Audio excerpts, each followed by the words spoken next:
మీరు చెప్పినట్టు టాను నాయక్ లాంటి వ్యక్తి ఆనాడే విష్ణుడు దొరలకు వ్యతిరేకంగా పోరాడి ప్రాణాలు వదిలిన సందర్భాలు ఉన్నాయి. ఆ చరిత్ర ఉన్న కుటుంబానికి ఇలా ఎడ్ల బండికి కట్టేసి ఇలా బుల్లెట్లు వర్షం కురిపించినా కానీ ఈ యొక్క మట్టి కోసము భూమి కోసం నిలబడేటువంటి వ్యక్తి ఆ రోజు టాను నాయక్ కుటుంబం. సో అలాంటి త్యాగాలు ఉన్నటువంటి జాతిని ఈరోజు ఎవరో చెప్పినట్టుగా లేకుంటే ఇంకేదో చేస్తే ఇలా అనవసరంగా దుష్ప్రచారం చేయడం మానండి అని చెప్తా ఉన్నాం. అదేవిధంగా వాస్తవానికి తెల్ల వెంకటరావు గారో లేకుంటే స్వయం బాబురావు గారో ఇంకెవరో చేస్తున్నట్టు మాకు కూడా అనిపిస్తలేదు. వాళ్ళ వెనుక ఖచ్చితంగా కొంతమంది రాజకీయ నాయకులు, కొంతమంది కార్పొరేటర్లు శక్తులు ఉన్నాయని మేము నమ్ముతా ఉన్నాం. ఎందుకనంటే సహజ వనరులు ఉన్నటువంటి ప్రాంతం గోదావరి పరివాహక ప్రాంతం. సో అక్కడ ఉన్నటువంటి ఏజెన్సీ ప్రాంతంలో ఉన్నటువంటి వనరుల విషయంలో ఇలా కావాలని మమ్మల్ని ఇలా ఏదో రకంగా రెచ్చగొట్టేటువంటి ప్రయత్నం చేస్తూ ఉన్నారు. మేము కోరుతా ఉన్నాం ఇవాళ ఆ ఏజెన్సీ ప్రాంతాల్లో విద్య, ఉపాధి, ఇవాళ మీద మౌలిక సదుపాయాలు, ఇన్ఫ్రాస్ట్రక్చరు అక్కడ డెవలప్ చేయాల్సిన అవసరం ఉంది. ఒక మాట నేను స్ట్రేట్ ఫార్వర్డ్ క్వశ్చన్ అడుగుతాం మిమ్మల్ని, అదేవిధంగా ప్రేక్షకుల్ని. మనం చూస్తూ ఉన్నాం ప్రతిసారి బడ్జెట్లో ఈ రాష్ట్ర ప్రభుత్వాలు 6,000 కోట్లు 7,000 కోట్లని గిరిజనులకు ఇలా సంక్షేమాన్ని కేటాయిస్తున్నామని చెప్తా ఉన్నారు. ఇవాళ 79 సంవత్సరాలు అయితే స్వతంత్రం వచ్చి ఇవాళ ఈ రాష్ట్రం ఉమ్మడి రాష్ట్రం తర్వాతనే తీసుకుందాం. ఇవాళ ఈ 11 సంవత్సరాలలో ఎన్ని వేల కోట్లు ఖర్చు పెడితే మరి అవే ఆవాసాలు, అవే గూడాలు, అవే తండాలు, అదే దుస్థితి ఎందుకున్నది? దాని గురించి మనం ఎందుకు మారుతా? అదే కదా ఇప్పుడు గ్రామ పంచాయతీలు అయినాయి గూడాలు, అదేవిధంగా తండాలు, ఇంకా ఎందుకు అదే పరిస్థితిలో ఉన్నాయి? ఎందుకు ఫండ్స్ అన్ని ఎక్కడ పోతున్నాయి? SC/ST సప్లాల్లో నిధులు కేటాయిస్తారు, మరి ఎందుకు ఖర్చు పెడతారు? ఎవరికి ఖర్చు పెడుతున్నారు?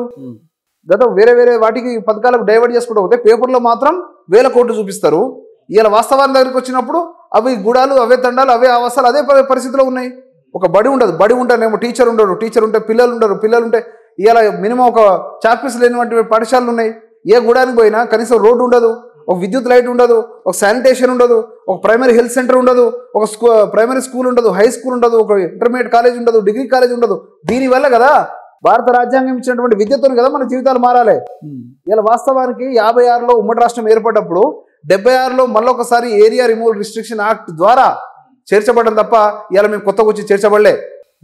ఇలా ఏది ప్రతిసారి వీళ్ళు 76 చట్టం గురించి మాట్లాడుతున్నారు. కానీ ఇంతకుముందు నేను మీకు చెప్పినట్టు నిజాం టైంలో కావచ్చు, బ్రిటిషర్ టైంలో గిరిజనులకు ఉన్నటువంటి మేము ఆ రోజున ఉమ్మడి రాష్ట్రం ఏర్పడ్డ తర్వాత ఇలా 56 నుంచి 76 వరకు 20 సంవత్సరాలు మేము ఇలా రిజర్వేషన్లకు దూరంగా ఉన్నాం. రిజర్వేషన్ ఫలాలు మాకు రాలే రాజ్యాంగం అమలుకి వచ్చిన తర్వాత కూడా.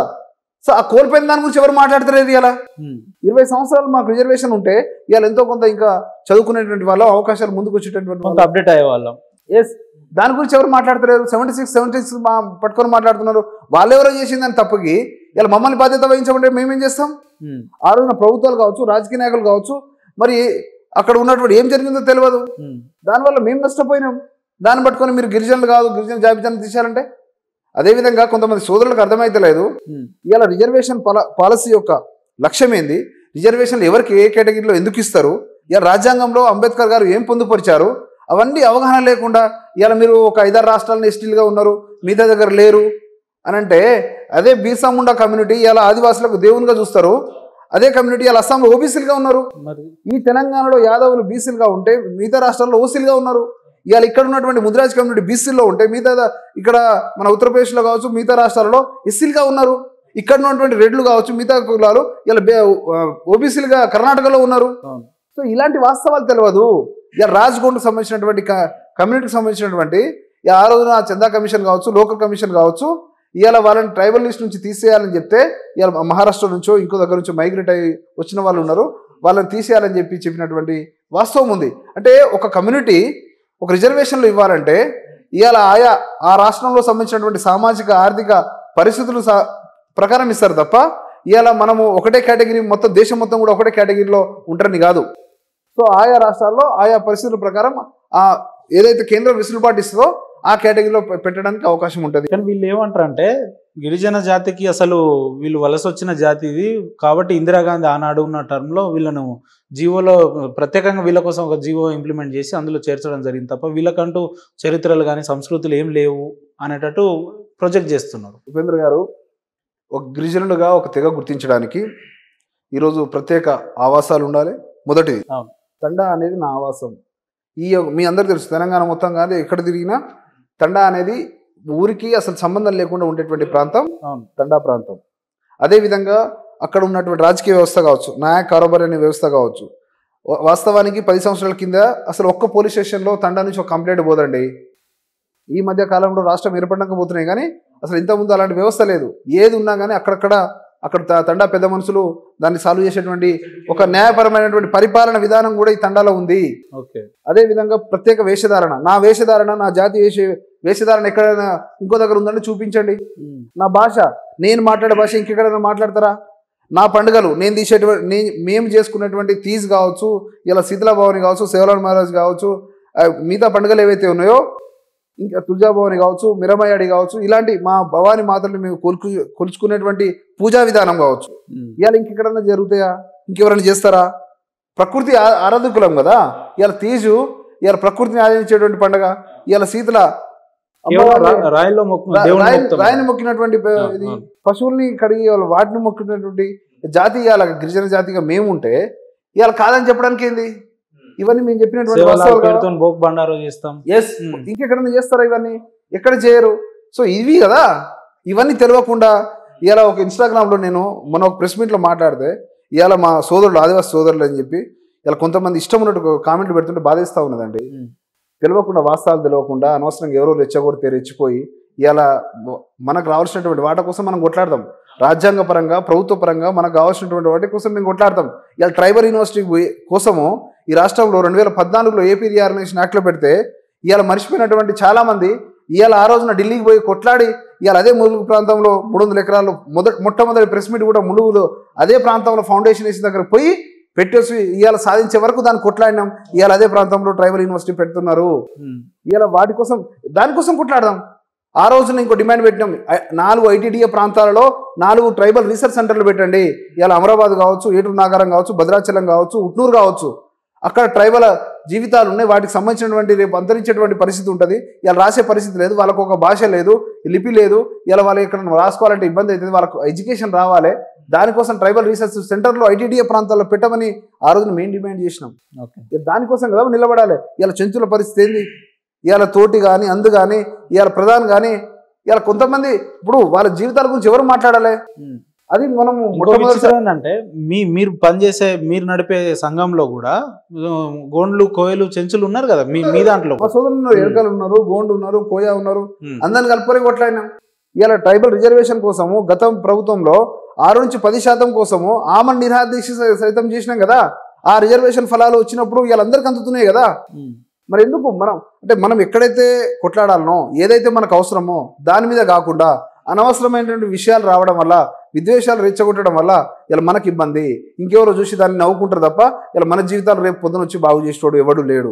కాబట్టి అదే చెప్తా ఉన్నాం సోదరులకి, ఇలా అనవసరంగా మనం ఏదో రెచ్చిపోయి ఇంకేదో అవకాశాలు ఇంకోరికి ఇవ్వడం కంటే ఇలా మనకు రావాల్సినటువంటి రాజ్యాంగం ప్రకారం ఇలా జీవో నెంబర్ 3 పోయిందండి. అదే ఏజెన్సీ ప్రాంతాల్లో 100% గిరిజనులకి ఇలా అవకాశాలు, ఉపాధి అవకాశాలు ఉన్నటువంటి జియోని ఇలా సుప్రీంకోర్టు మీద కొట్టేసింది. దాని మీద కలిసి కొట్లాడదాం. రేపు కేంద్ర ప్రభుత్వం మీద కొట్లాడదాము, రాష్ట్ర ప్రభుత్వం మీద కొట్లాడదాము.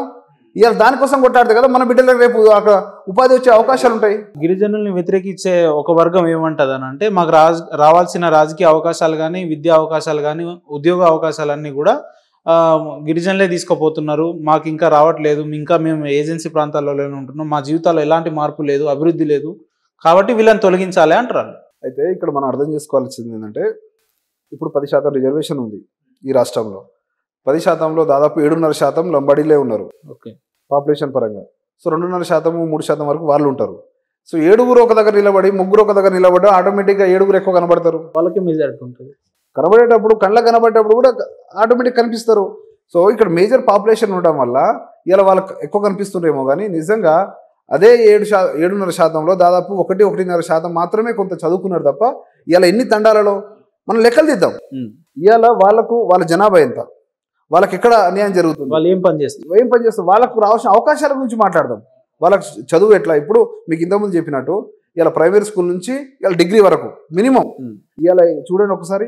ఇంకో విషయం ఏంటంటే, ఇదే ట్రైబల్ ప్రాంతంలో ఖమ్మం కావచ్చు, ఆదిలాబాద్ కావచ్చు, మేజర్ ట్రైబల్ పాపులేషన్ ఉన్నటువంటి జిల్లాలు 2, కానీ ఒక్క గవర్నమెంట్ యూనివర్సిటీ లేదండి. స్టేట్ యూనివర్సిటీ ఒక్కటి లేదు. మరి ఎందుకు మనం అడగవద్దు? ఒక యూనివర్సిటీ మనకు ఎందుకు రావద్దు? మన ప్రాంతంలో మన దగ్గర ఎందుకు గవర్నమెంట్ డిగ్రీ కాలేజీలు ఉండదు, గురుకులాలు ఉండదు, ఇవాళ ఏకలవ్య పాఠశాల ఉండదు, నవోదయాలు ఎందుకు ఉండదు?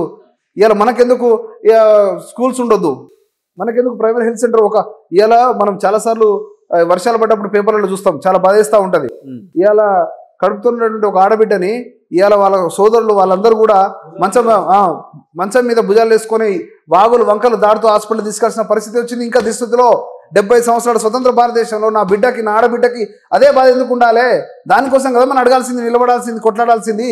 అది పక్కన పెట్టి మనం ఏం మాట్లాడుతున్నాం ఈరోజు? ఇవాళ మనకు అక్కడ విద్యుత్ సౌకర్యం సరిగా లేకుండా ఎవరైనా బయటికి వెళ్తే, ఇవాళ చీకటి రాత్రిపూట బయటికి వెళ్తే ఇలా పాములు తేళ్లు కలిసి ఇలా చనిపోతున్న పరిస్థితి. దాని గురించి ఏదో మనం మాట్లాడాలి. మన బిడ్డలకు చదువు ఎట్లా కావాలని మాట్లాడాలి, అక్కడ ఉపాధి అవకాశాలు ఎట్లా కావాలని మాట్లాడాలి, అక్కడ ఇలా కంపెనీలు ఎట్లా రావాలని మాట్లాడాలి. దానికోసం మనం మాట్లాడకుండా ఇవాళ అనవసరమైనటువంటి విషయాన్ని తీసుకొచ్చి మరొకసారి మనోభావాన్ని కానీ ఆత్మగౌరవాన్ని దెబ్బతీసేటువంటి ప్రక్రియ కొంతమంది చేస్తూ ఉన్నారు. ఖచ్చితంగా మా సోదరులకు ఎలాంటిది అది లేదు, మాకు తెలుసు. ఎందుకంటే మేము చాలాసార్లు చాలామందితో ఈరోజు కలివిడిగా ఉన్నాం, మాట్లాడుతున్నాం, చేస్తున్నాం.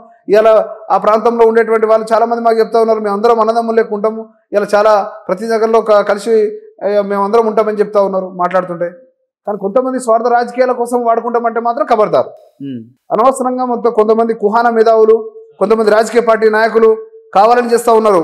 వాళ్ళు కనుక మాకు తెలిసినప్పుడు మాత్రం మేము ఏ విధంగా వాళ్ళకి జవాబు చెప్పాలో ఆ విధంగా జవాబు మాత్రం చెప్తాం. డెఫినెట్గా శరత్ నాయక్ గారు, మీరు ఇందాక చెప్తుంటే నా కళ్ళల్లో నీళ్ళు వస్తున్నాయి. ఎందుకంటే నేను కూడా మీ ఆర్గనైజేషన్లో మీతో పాటు విద్యార్థి ఉద్యమాల్లో కలిసి తిరిగినాం కాబట్టి ఇప్పటి వరకు ఎక్కువ 80% మంది మన పల్లెలలో మన తండాలలో ట్రైన్ అంటే ఏందో తెలియదు, చక్కగా ఒక బస్ అంటే ఏందో తెలియదు, లేదంటే ఒక బైక్ అంటే ఏందో తెలియదు, ఒక ఆటో అంటే ఏందో తెలియని పరిస్థితులలో కూడా ఉన్నారు. ఎవరైతే మా జాతి కోసం మేము పనిచేస్తున్నాం అని అంటున్న నాయకులు మనకు రావాల్సిన హక్కుల గురించి మాట్లాడాల్సింది పోయి, లేదు మనలో మనమే ఈ రకంగా ఈ ఘర్షణలు ప్రేరేపించేలాగా మాట్లాడడం, దీన్ని ఎట్లా చూస్తారు, ఏం చెప్తారు మీరు? ఎందుకంటే మీరు రాష్ట్రం అంతటా మీ ఆర్గనైజేషన్ ద్వారా మీరు తిరిగిన సందర్భాలు ఉన్నాయి, పరిస్థితులు ఏందో మీకు తెలుసు, అందుకు అడుగుతున్నాం. వాస్తవానికి ఇలా రాష్ట్రంలో అటు అమరాబాద్ చెంచుల నుంచి మొదలు పెడితే ఆదిలాబాదు, భద్రాచలం, ఏటూరు నాగారం, ఇటు భైంస వరకు మొత్తం గిరిజన ప్రాంతాల్లో చాలాసార్లు తిరగడం జరిగింది, చూడడం జరిగింది. వాళ్ళ యొక్క జీవన విధానం కావచ్చు, జీవన పరిస్థితులు కావచ్చు, ముఖ్యంగా తాగునీరు, వాళ్ళకి అక్కడ ఏదైతే డ్రింకింగ్ వాటర్ కూడా సరిగా ఎవరికైనా నీళ్ళు కావాలన్నా కానీ 3-4 కిలోమీటర్లు వెళ్ళి తెచ్చుకునేటువంటి పరిస్థితి ఇంకా ఉన్నది. రోడ్లు లేని పరిస్థితి, ట్రాన్స్పోర్టేషన్ లేదు. ఇలా ఒక బస్సు గుడంకి పోయే పరిస్థితి లేదు ఇప్పటి వరకు. అంటే మనం ఏ స్థితిలో ఉన్నాం? మనకు రావాల్సింది ఏంది? ఇలా ఒక ట్రాన్స్పోర్టేషన్ ఉండడం వల్ల పిల్లలు చదువుకోవడానికి కావచ్చు, ఇలా వ్యాపారాలు చిన్న చిన్న వ్యాపారాలు చేసుకోవడానికి కావచ్చు, లేకుంటే మనం పండించింది ఇంకో దగ్గర అమ్ముకోవడానికి కావచ్చు, లేకుంటే ఒక హాస్పిటల్కి కావచ్చు, ఇంకేదైనా అవసరానికి ఇలా ట్రాన్స్పోర్టేషన్ అవసరం. అక్కడ కనీసమైనటువంటి రోడ్డు లాంటి ఒక మౌలిక సదుపాయాలు లేని పరిస్థితి. ఇలా ఒక ప్రైమరీ హెల్త్ సెంటర్లో ఒక డాక్టర్ ఉండి, ఒక 2 నర్సులు ఉండి, 4 ట్యాబ్లెట్లు జ్వరం వస్తేనో ఇంకోటి ఇంకా చిన్నది వస్తే కూడా చూడలేని పరిస్థితులు ఇలా ప్రైమరీ హెల్త్ సెంటర్ లేవు. ఇలా మన పశువులకు సంబంధించి వాటికి వ్యాధులు వచ్చినా ఇంకేదైనా జరిగినా కానీ ఇలా ఒక వెటనరీ హెల్త్ సెంటర్ లాంటివి ఈరోజు లేని పరిస్థితి. అదేవిధంగా స్కూల్స్ సంబంధించి చాలా బాధేస్తూ ఉన్నది. ఇప్పటి వరకు కూడా తండాలలో కావచ్చు, గూడాలలో కావచ్చు చూస్తే ఒక చిన్న చిన్న రూములు ఉంటాయి, నీరు వర్షం పడుతుంటే కూరుతుంటుంది. ఇవాళ సరిగా బోర్డు ఉండదు, చాక్పీస్ ఉండదు, టీచరు ఎప్పుడు వస్తాడో ఎప్పుడు పోతాడో తెలియదు. అలాంటి స్థితిలో మనం ఉన్నాం. దానికోసం కొట్లాడదాం. ఇలా మనకు రావాల్సింది ఇది, మన జీవితాన్ని మార్చేది ఆ రాజ్యాంగము, ఈ చదువు ఒకటే అని చెప్పి కూడా మీ అందరు కూడా తెలియజేస్తా ఉన్నాను. ఇలా లంబాడి బిడ్డలు కావచ్చు, బంజారా బిడ్డలు కావచ్చు, అదేవిధంగా మిగతా తెగల బిడ్డలు, కోయ, గోండు, తోటి, ప్రధాన్, రాజగోండు, నాయక్పూర్, ప్రతి ఒక్కరు కూడా మేము రిక్వెస్ట్ చేస్తూ ఉన్నాం. ఇలా మనం దానికోసం కొట్లాడదాం. మనకు రావాల్సినటువంటి SC/ST సప్లాన్ రావాల్సిన నిధులు ఏ విధంగా ఎక్కడ ఖర్చు పెడుతారో అడుగుదాం. అదేవిధంగా మన ఖమ్మంకి, ఆదిలాబాద్కి ఒక స్టేట్ యూనివర్సిటీ వచ్చేటట్టు కొట్లాడదాం. ట్రైబల్ రీసెర్చ్ సెంటర్లు పెట్టే విధంగా కొట్లాడదాము. ఇలా ITDL మొత్తం నిర్వీర్యం అవుతున్న పరిస్థితి. ఇలా 4 ITDLలో ఇలా ఫండ్స్ ఎక్కడ వస్తున్నాయి, ఎక్కడ పోతున్నాయి, ఎవరి కోసం ఖర్చు పెడుతున్నారో తెలియని పరిస్థితి, మొత్తం జీరో అయిపోతున్న పరిస్థితి. ఇక ITDA ప్రాంతాల్లో అభివృద్ధి కోసం కొట్లాడదాము, ఇలా ఫండ్స్ కోసం కొట్లాడదాం. నిధులు ఎక్కడి నుంచి రావాలి, ఏ ప్రభుత్వాలు ఇవ్వాలి, దానికోసం కొట్లాడి నిలబడి ఇలా మనం మన యొక్క జీవన విధానాన్ని మార్చుకోవడం కోసం రావాలని చెప్తా ఉన్నాను. అదేవిధంగా మినిమం కరెంట్ లేని పరిస్థితి. ఇలా ఒక టవర్ ఉండదు, ఫోన్లు మాట్లాడాలి, ఇంకేదైనా సమాచారం తీసుకోవడానికి పరిస్థితి ఇంకా తెలంగాణ ప్రాంతాల్లో చాలా ప్రాంతాల్లో, ఏజెన్సీ ప్రాంతాల్లో ఉన్నాయి. ఇండ్లు కనీసం గవర్నమెంట్ ప్రతిసారి ఏదైతే సహాయం చేస్తుందో ఖచ్చితంగా 100% మేము రిక్వెస్ట్ చేస్తూ ఉన్నాం. ఏదైతే ప్రజెంట్ ఉన్నటువంటి రాష్ట్ర ప్రభుత్వాన్ని కూడా అడుగుతూ ఉన్నాం. ఇవాళ 100% ఏజెన్సీ ప్రాంతాల్లో కావచ్చు, మిగతా తండా మైదాన ప్రాంతంలో ఉన్న గిరిజనులకి ఏదైతే ఆవాసం కూడా కనీసం లేదో వాళ్ళందరూ కూడా పూర్తి స్థాయిలో మీరు సహాయం చేయాలని కూడా కోరుతా ఉన్నాం. ఇంకోటి బ్రదర్, ఇక్కడ గమనించాల్సింది ఏంటంటే ఎవరైతే ఈ స్వయం బాబురావు కావచ్చు, లేదంటే వెంకట్రావు అని చెప్పి, తెల్లం వెంకట్రావు అని చెప్పి వీళ్ళు అసలు చాలా మందికి అసలు రిజర్వేషన్ అంటే ఏందో తెలియని పరిస్థితులలో కూడా వీళ్ళ కమ్యూనిటీలో కూడా ఉన్నాయి. గోండు కోయలలో ఉంది, అట్ ది సేమ్ టైం గిరిజనుల్లో కూడా ఉన్నారు. కేవలం వీళ్ళ వ్యక్తిగత స్వలాభం కోసమే చేస్తున్నారు అని కూడా అనుకోవచ్చా? ఇందులో భాగం అని అనుకోవచ్చా? ఇద్దరు ముగ్గురు కొంతమంది. ఎస్, అయితే వీళ్ళు వెనుక కొంతమంది అయితే ఉన్నారు.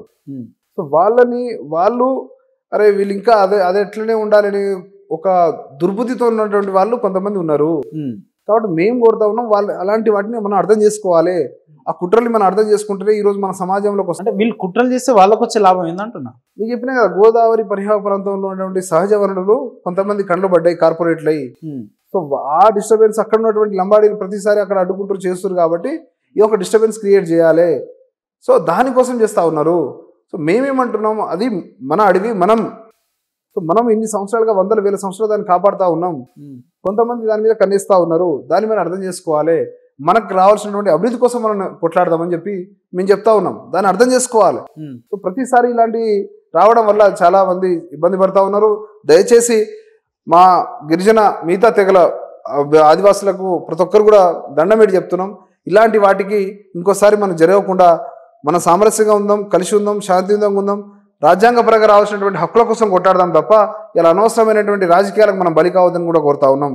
మనం చదువుకుందాం, పోటీ పడదాం. ఈ పోటీ ప్రపంచంలో మనం చదువు ఒక్కటే మార్గం కాబట్టి మనకు ఇలా మనం కూడా కంపెనీలు పెట్టే స్థాయికి రావాలి. మన చదువుతోనే సాధ్యం కాబట్టి ఆ రకంగా మనం ముందుకెళ్ళి మనకు రావాల్సిన దానికోసం కొట్టాడడం. అదేవిధంగా ఏ అయితే అభివృద్ధి ఫలాలు ఉన్నాయో, పథకాలు ఉన్నాయో మనకు ఎట్లా రావాలి, ఈ రాష్ట్ర ప్రభుత్వం నుంచి కావచ్చు, కేంద్ర ప్రభుత్వాల నుంచి కావచ్చు, దానికోసం మనం కొట్లాడి మనం సాధించుకుందామని తెలియజేస్తా ఉన్నాం.